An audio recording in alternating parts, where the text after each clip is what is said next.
Welcome back to another technical video. Today we're going to be going through your question, answering it, and hopefully finding that solution for you.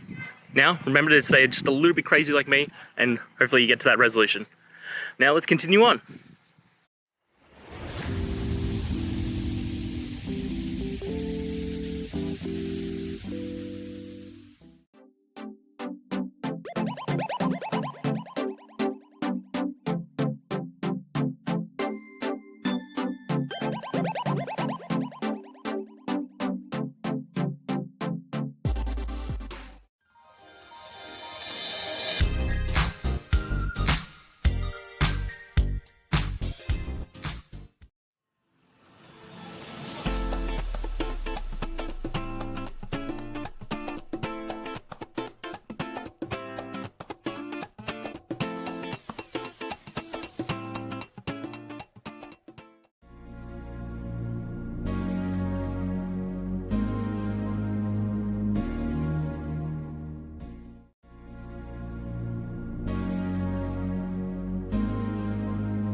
And that's it, guys. I hope we found the solution you're looking for. And look, if we did, please hit the subscribe button. I'd really appreciate it.